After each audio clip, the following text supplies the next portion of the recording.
কালি আমি একচুৱেলি এটা গোপন সূত্ৰৰে খবৰ পাইছোঁ যে চন্তলীৰ দক্ষিণ ৰঙাপানী ৩ নম্বৰ দক্ষিণ ৰঙাপানীৰ গাঁৱত এজন ব্যক্তিয়ে ইলিগেলি বহুত দৰৱ মেনুফেকচাৰ কৰে বা ষ্ট'ৰ কৰে এনেকুৱা খবৰ পালোঁ।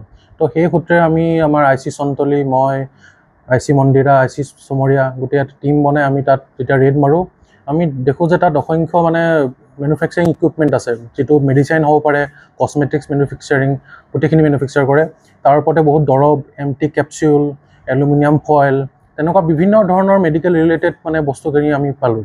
তাৰপিছত কিছুমান বস্তু আমি চিজ কৰিলোঁ আৰু কিছুমান বস্তু আমি একচুৱেলি ক'ব নোৱাৰোঁ যে এইখিনি কি কামত ইউজ হয়। তো সেইকাৰণে আমি ড্ৰাগ ইনস্পেক্টৰ কামৰূপক এখন ৰিকুৱেশ্যন দিলোঁ।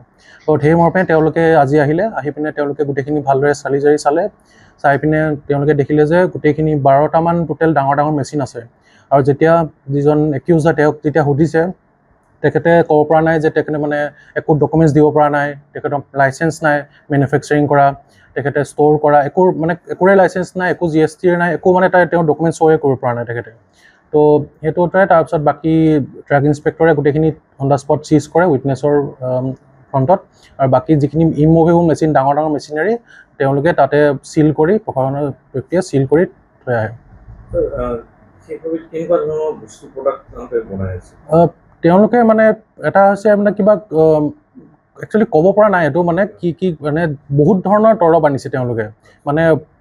ওপৰ পেকেজিংটো আছে, ওপৰ পেকেজিংটো এতিয়া তেওঁলোকে হয়তো সেই কোম্পানীৰ নহ'বও পাৰে, হয়তো সেই ভিতৰত বেলেগ বস্তুও ভৰাব পাৰে। তো এইটো ক'ব পৰা নাই আৰু একচুৱেলি তো কি কামত ব্যৱহাৰ কৰিব, সিহঁতি কিছুমানে কয় যে হাৰ্বেলো বনাব, এলোপেথি বনাব, নে কোনটো ধৰণৰ বনাই সেইটো ক'ব পৰা নাই। কাৰণ ওপৰৰ পেকেজিংখিনি আছে, ওপৰৰ এলুমিনিয়াম ফইল আছে, ওপৰৰ নাইট ক্ৰীম আছে, কিবা কছমেটিক্স আছে, কফ চিৰাপৰ ওপৰৰ লেভেলটোহে আছে, ভিতৰখিনি নাই। তো ভিতৰখিনি তাত মেনুফেকচাৰ কৰি তেওঁলোকে ভৰাব বুলি আমাৰ এইটো ড্ৰাগ ইনস্পেক্টৰে আমাক কৈছে। পূৰা অবৈধ, তেওঁলোকৰ একো মেনুফেকচাৰিং লাইচেঞ্চো নাই, একো পাৰ্মিশ্যনো নাই, একোৱেই নাই। তেখেতক যেতিয়া একিউজনক সোধা হৈছে, তেখেতে কৈছে যে মই প্ৰথমতে গোটাই লওঁ, তাৰপিছত এপ্লাই কৰিম, এনেকুৱা টাইপৰ তেওঁলোকৰ ষ্টেটমেণ্টখিনি, যিটো একো মিলা নাই। কিন্তু সেইটো অবৈধ, সম্পূৰ্ণভাৱে অবৈধ। তেখেতক সোধা পোছা কৰা মতে তেওঁ 1.5 বছৰৰ পৰা এইটো গোটা আৰম্ভ কৰিছে।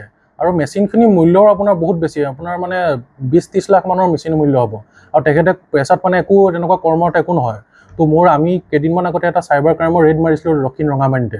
তো মোৰ এনেকুৱা লাগি আছে, সন্দেহ হৈছে তেখেতৰ নামো এবাৰ দুবাৰ ওলাইছিলে যে সেয়াত আগতে জড়িত আছিলে। তো মোৰ সন্দেহ মুক্ত হৈছে যে তাৰ প্ৰচিডছখিনি, তাৰ যিটো চাইবাৰৰ যিখিনি পইচা ইনকাম কৰিছে, তাৰখিনি তেওঁলোকে সেই মেচিনখিনি মেনুফেকচাৰিং কৰিব বিচাৰিছে নেকি। এই এংগলটোত আমি ইনভেষ্টিগেশ্যন কৰিব লাগিব। এতিয়া বহুত প্ৰিলিমিনাৰী ষ্টেজত আছে। আজি ড্ৰাগ ইনস্পেক্টৰে আপোনাক এখন FIR দিছে, সেইটো আজি আমি কেছ ৰেজিষ্টাৰ কৰি তেখেতক কাইলৈ আমি কোৰ্টত ফৰৱাৰ্ড কৰিম। কেছ ৰেজিষ্টাৰ আজি এতিয়া হ'ব। এতিয়া FIRটো আমি ৰিচিভ কৰিছোঁ, ৰেজিষ্টাৰ কৰি আমাৰ ড্ৰাগছ এণ্ড কছমেটিক এক্টত ৰেজিষ্টাৰ হ'ব, আৰু বাকী চিটিং, ফৰ্জাৰী সেইখিনি ছেকশ্যনত ৰেজিষ্টাৰ কৰি আমি কাইলৈ আমাৰ অনাৰেবল কোৰ্টৰ আগত আমি প্ৰডিউচ কৰিম। যিকোনো খবৰৰ বাবে যোগাযোগ কৰক আমাৰ এই নম্বৰত 9181 307 221।